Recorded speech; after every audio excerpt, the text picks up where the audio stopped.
All right, welcome to our podcast for our ASM, Latin American Sci-Fi Films. We've just finished up the quarter watching a bunch of movies in the Latin American sci-fi genre. It's been a lot of fun, and today we are going to discuss three films.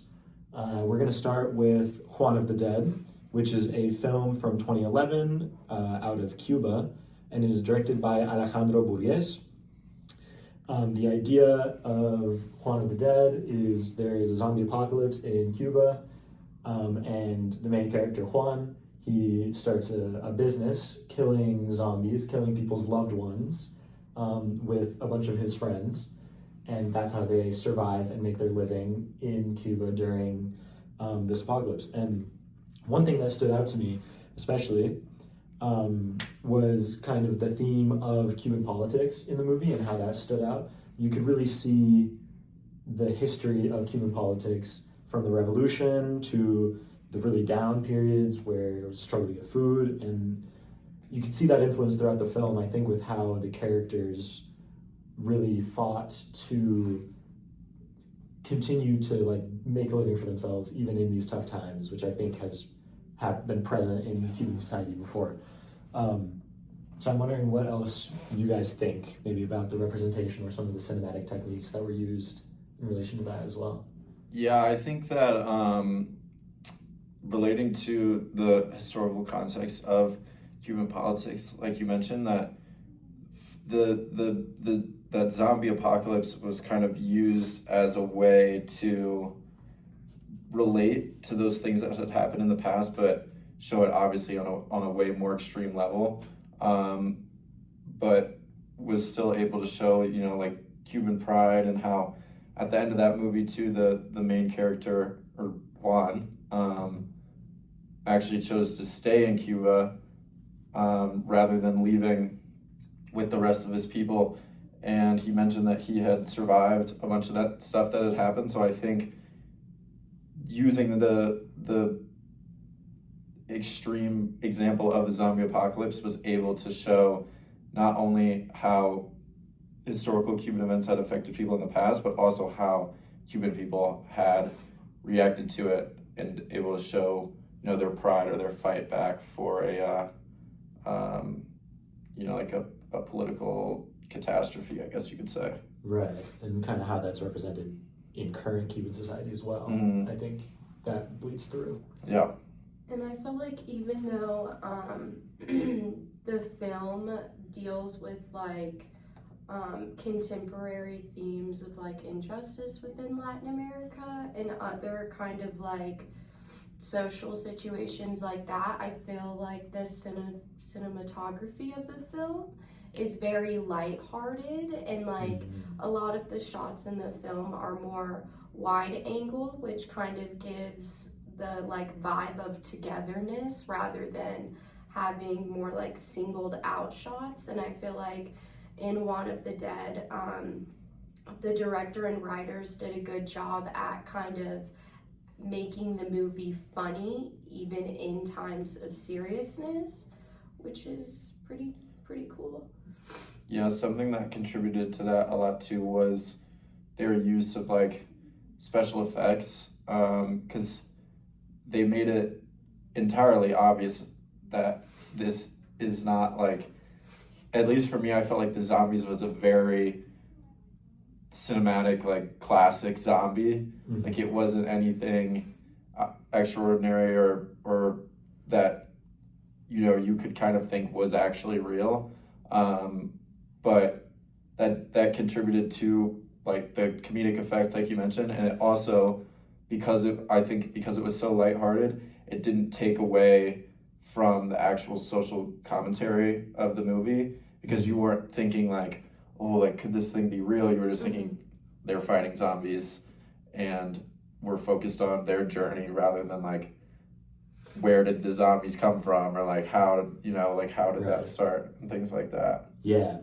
I think the last main point that really stood out to me from Juan of the Dead was the representation and diversity aspect of it, because there was actually quite a bit of representation. Out of the main group that went hunting the zombies, they were very different characters.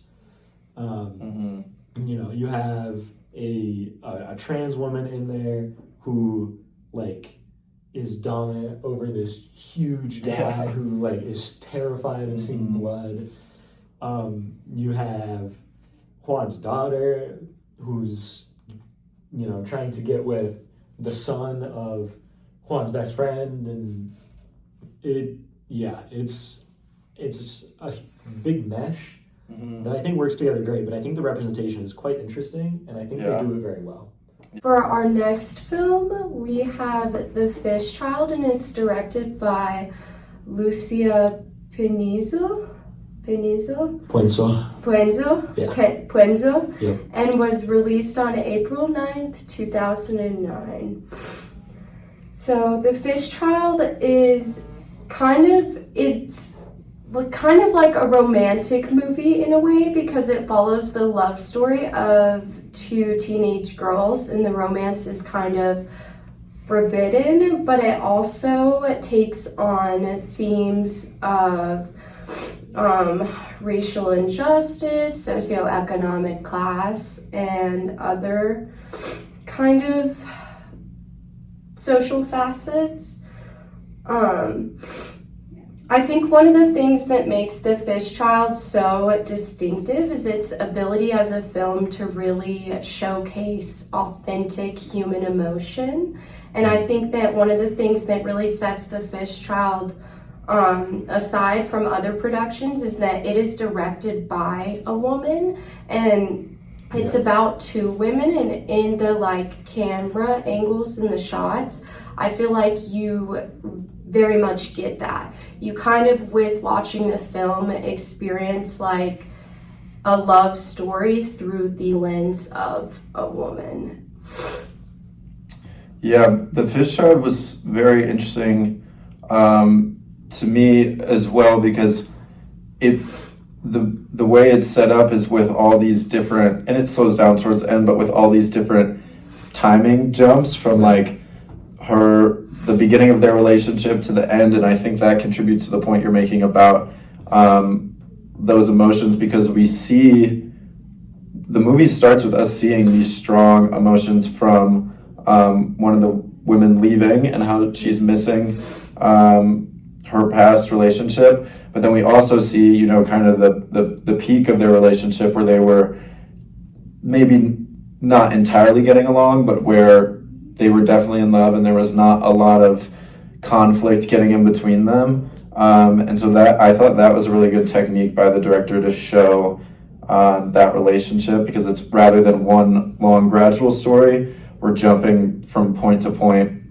and it's showing both polar opposite sides of that relationship. Yeah, I also thought that was really interesting and pretty uncommon, jumping between time frames in that. But I did think it was interesting. And another thing that I thought was interesting was how the element of class, like social class, played into this movie. Because one of the women was the daughter of a rich judge, and the other woman was their maid, which is why it was kind of forbidden, right? And there's a huge difference in their social status and class there, especially in Argentina, where this is set, which, you know, is very racially divided as well. And I think that's important that the maid was from Paraguay too. I think that plays a part. And in the movie, the maid gets put in jail, and I don't remember exactly, I believe it was the mom that said there was no point in trying to do anything. She wouldn't be able to get out because of, you know, who she is. She's lower class, she's the maid, and I believe the mom also said, or someone said, they won't believe you if you turn yourself in to try and get like her lover out of jail. I'm talking about Lala here, who's the daughter of the judge. She has these huge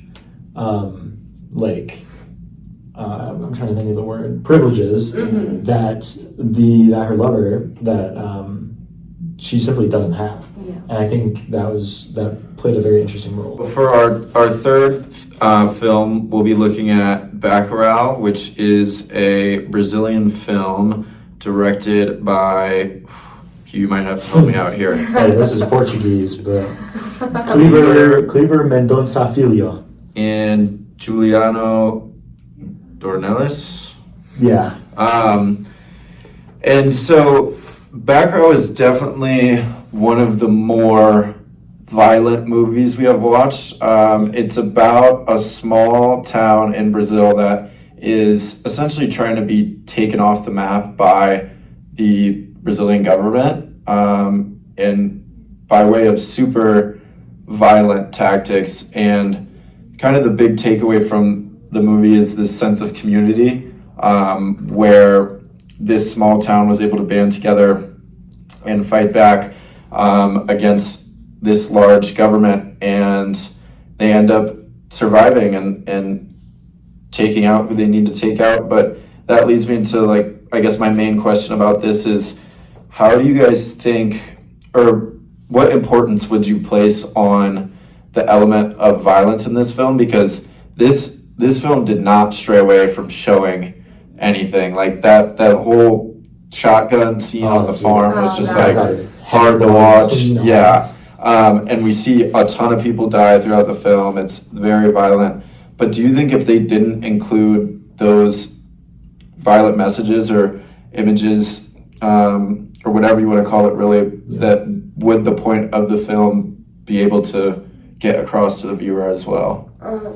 I feel like no. In the way that, well, maybe, but I think that the violence in the film sends a broader message. And I think the message, like, then it kind of sends is, like, I guess, like, whenever it comes, I feel like a lot of the violence in the film is on Bacurau's behalf, is in the name of self-defense. Mm-hmm. So I feel like violence is an important detail in the film because it kind of like perpetuates that self-defense of the community. Yeah. I think it's also very important for the development of some of the characters, specifically what's his name, Pacote and Lunga, which are like the two criminals that live in and around Bacurau. They have violent histories. It seems like they've kind of settled down a little bit. Maybe not Lunga, but because he was a psycho. But like, they have this past, and they were absolutely crucial in Bacurau being able to defend itself. And I think the violence really aided their character development, and that was an important theme throughout the movie, which kind of allowed us as the audience to connect with the people of the village even better too. So I do think the violence was necessary. And I feel like socially too, it kind of points to how indigenous communities within Brazil have been historically marginalized. Their culture has been ripped apart. They have been sold into enslavement. So I feel like that was kind of like represented in this small like rural town in a way. Yeah, I would agree as well. And one example for me that comes to mind is like the image of all the heads like in front of the whatever building that was. I think maybe like some sort of... There's the museum. Yeah. Okay, yeah. But then like we see that picture in the museum from years and years ago, and then we see it again in present day. And yeah, so like if something like that weren't to be shown in the movie, it would definitely take away from those historical aspects and like the social commentary on like a small community within Brazil that's being attacked by a larger government. Yeah, it's like the themes of resistance are huge in this movie, and I think that is especially important for Brazil, which, you know, is an incredibly big and incredibly diverse country that has historically had a lot of defensible land where, you know, people that were living there could resist, you know, more effectively than maybe other countries in Latin America and around the world, resisting colonization and other stuff like that. So I think these recurring themes of existence, like we see in the museum, in that paper, and then what we see in the movie, I think those are super important. I think political corruption too is Mhm. another really big undertone of the film. And it kind of just reminds me of Brazil's like economic and kind of political history, especially in context to like worker unions. The government was like really against unions being paid correct wages and their workers having rights. And I feel like you can kind of like see the political undertones or criticism of politics throughout the movie. For sure. Yeah. So to wrap it up, I want to know some of your closing thoughts about kind of some of the new perspectives that these movies have provided, or how these works challenge what we may typically think about in terms of science fiction. Yeah, so I think that specifically Latin American sci-fi fiction and what we've seen in this class has that those political implications are put on blast a lot heavier than they are in some forms of Western media. And it's interesting to see how, or connect those direct relations, I guess, to the historical context, and how these directors don't stray away at all from showing that. And I think sometimes the use of like a not as relevant, I guess, sci-fi, so like The Fish Child, how there's not really a lot of aspects in that aren't feasible, but it can still be considered sci-fi, or like Chile Puede, which we didn't talk about, but that one as well. I feel like they kind of use that so that they can really focus on these political implications rather than making it all about an alien or something that we're kind of used to. Right. I feel like that's something that I've definitely enjoyed from the films this quarter, is they have deeper symbolism than what I would say American science fiction films or like the Hollywood model produces. And I think it just makes them even more entertaining. There wasn't a single film that we watched where I like didn't want to finish that film. Like it always left me wondering what's going to happen next. And even after the film's conclusion with the characters, like to some degree it kind of leaves you wondering like what happens in the character's realm next, what happens in the character's life. I think The Fish Child too is especially unique because it was a novel before it was a book, and I think that that kind of like adds an extra layer to the film itself, and I think it's pretty interesting. Yeah, as well, just really quick, these are problems that we would like never hear about in American sci-fi film or in this Hollywood model, so it's interesting to see those point of views. Yeah, I absolutely agree. I think, the smaller budgets of Latin American sci-fi films has led to really creative uses of direction and plot development and acting as well. And I think those all contribute to like really good plots, stories, and action within these sci-fi films that may not be what we see traditionally in the Hollywood setting with huge CGI and all that. But yeah, anyway, with that, it's been a good quarter and it's been fun watching all the movies. So Absolutely. I think we'll end it there. Thanks for watching.